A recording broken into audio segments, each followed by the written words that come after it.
Hello, hello, and welcome back to the podcast companion to Full Steam Ahead, my attempt to play every Steam game I own, which is close to 500 games. With me, as always, is my son, Owen. And today we are doing 2021, New Year, New Stinkers. We're going to go through all the stinkers that I played over Christmas holiday. So, we've got our list in front of us. Owen, let's jump right into which ones I rated the worst. Should do Dogfighter? Dogfighter. Okay, Dogfighter.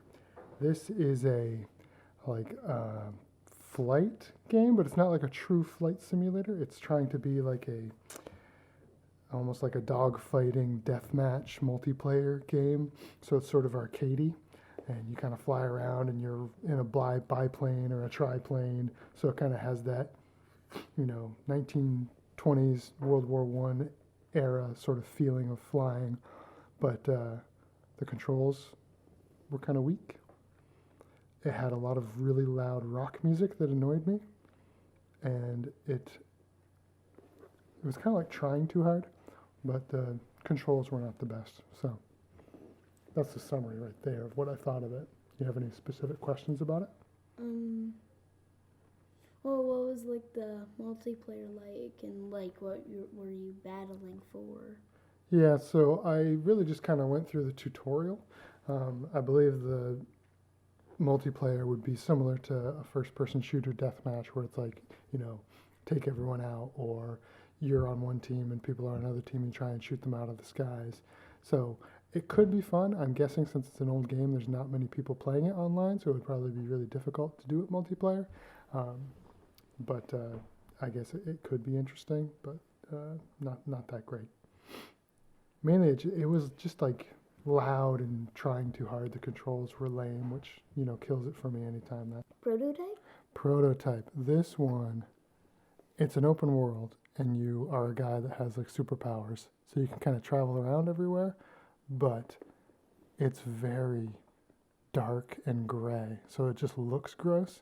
It was trying to be really sort of edgy and in your face and dramatic, but it's laughable. Controls weren't very good. The story was very confusing.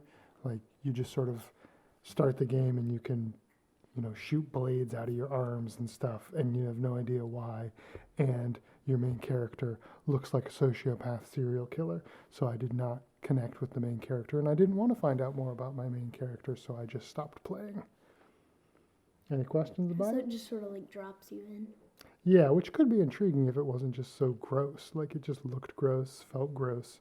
I didn't really like the way the character was, what he was doing, and yeah, it just, similar to Dogfighter, it was trying too hard, and when something tries too hard, I can't enjoy it. String theory. Yeah, so String Theory was kind of like a puzzle game. It is trying to sort of show you how to recognize like chords and the key of a song with a guitar. So it could be interesting. It could be an intriguing way to learn to train your ear how to listen to music. But as a game, it wasn't very interesting. It just it would keep playing this tune, and you'd have to pick which of the couple of guitar strings you had on the screen, which one of those you wanted to cut, like which one didn't belong in the song. So it kind of could work. It wasn't very fun, but I could see if you were getting into playing guitar or getting into listening to music, you could use it to tune your ear to be able to say, ooh, this song is in the key of E, or this is in A flat, or whatever. So could be interesting, but not really much of a game, I don't think. It's not very good. At least this one was 5 and not like 3. Yeah, like it wasn't bad. It just I didn't find it fun. Star Wars Starfighter? Yeah, this was kind of similar to Dogfighter in that it's a flying game. It's arcadey. It takes place in the prequel era, so like Phantom Menace, I think, is when it came out, and there's no saving or checkpoints. That's a big thing for me in games. If you can't save, if there aren't regular checkpoints that save your progress, I just find it frustrating. Like, I know. Wait, how do you do that? Huh? How do you do that then? What do you mean? You have to go through an entire. No, what it was is there weren't a lot of checkpoints in the tutorial. So like I started doing the tutorial and then I died at the end and then I had to go way back. And I'm like, I don't even want to finish the tutorial because I don't want to have to redo stuff. I'm old enough where I do not have the time or the patience to put in to just have difficulty by repetition. Oh, I just got to keep hitting my head against this wall until I do this perfectly and then I can move on. I can't do that. I gotta be able to save. I gotta be able to move ahead. I need to be able to do my gaming in bite-sized chunks because I never know if I'm playing a game if suddenly, you're in trouble or your brother's in trouble and needs help or something needs to be fixed in the house or there's an emergency with work. Like I need to be able to drop my gaming really quickly if needed. So if I can't save, it's not a win for me. So. There's still 4. Yeah, because objectively it was fine. It worked pretty well. I could see that if you were in that sort of mood, it would be a good time, but not really for me. It had really, really good sound because it's a Star Wars game, so it had the good music, had the good sound effects, so it sounded really good. So just as a Star Wars fan, I probably could play it if forced to. A Mortician's Tail. You played this one for a bit. Yeah, I actually played the whole game. It only took me about 45 minutes. It was sponsored by the Canadian government, which I didn't know until I finished the game, but it was basically a little narrative game about life and death and grief and mourning. So it was, again, not much of a game. The only thing you really did was sort of prepare dead bodies for funerals, which is sort of morbid, but it was, sort of clip arty, cartoony graphics, so it wasn't gross. But it had a neat story, but like gameplay, really, it just sort of told you what to do. I thought it was teaching me how to play the game, but then the game was done. So an interesting sort of exploration, but nothing to write home about. To the Moon? Yes, To the Moon. It's a top-down. It looks sort of like old Final Fantasy or Zelda, sort of pixely 8-bit art. I think it's from Japan, so it was a little weird story-wise. But I think it could be a good narrative game. Again, the gameplay is nothing amazing. Like you just sort of walk around and click things, similar to old Sierra adventure games. But the story was neat in that you play a pair of scientists who hook this old man up to a machine, and what you have to do in the game is travel back in his memories back to when he was a kid to sort of fulfill his wish, because he's on his deathbed. He's going to die pretty soon, and he wants to have this wish of going to the moon. So basically you're going to travel through his mind and through his memories, I think, to make him think that he went to the moon, to make him happy before he dies. So the story could be interesting, but the gameplay was nothing amazing, and I have a hard time with games with that perspective where you're looking down on things. I prefer, first person or third person. That brings me into the story more, but I could see that working if I really focused. It could be a good time. Any other questions about it? Well, it'd be better if you could go to the moon instead of we mine. Yes, yeah. I mean, the thing for me is I don't know where the story's going, so it could be intriguing sometime if I wanted to just noodle on it to go through and find out the rest of the story. Zombie Driver. Zombie Driver wouldn't even run, so it's a big old 0.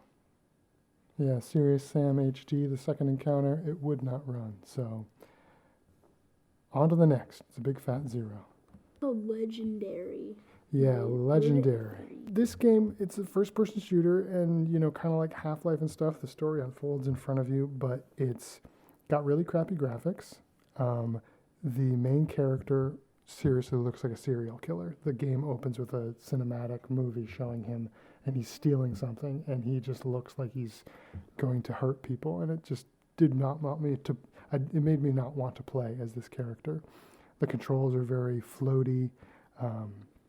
It's trying to tell this big crazy story, but it just no fun. So not a win for me. Worth it though, because I only paid $1.69 for it. So even for the couple of minutes that I played, watching griffins and dragons come out of Pandora's box. Next one is Apocalyptic Mayhem. Yeah, so this is a racing game. It ran poorly on my computer, I think, because of my multi-monitor setup. So I think if I wanted to, I could make it run better. Um, it could be fun. It's very similar to old. Did you run over things?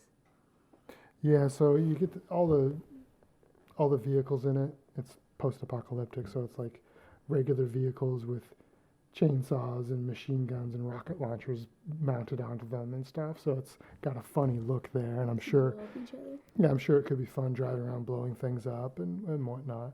But I was very distracted because it ran so poorly. My frame rate was bad, so I couldn't really control. I mistakenly picked to race using a school bus, so it handled really poorly and flipped over a lot. So it wasn't super fun. Again, I think if I was in that sort of mood and I messed with the technology a bit to get it to run properly, it could be good. So, yeah, it could be a winner. Was it multiplayer or did you play against AI? Yeah, I played against AI, but it is a multiplayer one. But again, like so many of the multiplayer ones that are in my library, they're so old. There's probably nobody playing them online anymore, so that would make it difficult to do it. NaissancE? It's actually, I think it's NaissancE. I only played a couple minutes of NaissancE. It, again, is like so many of these ones that I didn't like, is trying too hard. It's trying to be like a puzzle game, but everything is black and white, and the controls were floaty. Again, it didn't perform very well, so I found it very annoying. It was just trying to get me through the tutorial, and it was messing up a whole bunch, and it was very easy to get lost. So it was very much a nuisance rather than a NaissancE. And it was totally not worth it because I looked back in my records and I paid $15 for it, and I played it for 7 minutes. So not worth it. Not worth it at all. Even if a minute was $1, it still wasn't worth it? Yeah, it was $2 a minute. That's not worth it. There's very few things that are worth $2 a minute. Maybe a chocolate fountain pouring into my mouth is worth $2 a minute, but not NaissancE. Cool. All right. Well, thank you, Owen. That worked out pretty well. We slammed through a whole bunch of them. Yeah. All of those ones took about as much time as like Teardown did. Exactly. Yeah. Well, I have a lot to say about Teardown, so exactly. Yeah. You're changing the rating, right? 7.5 to like 9 or I something. think I need to go do that right now. Change that rating. Cool. All right, buddy. We are all set. Bye bye. Bye.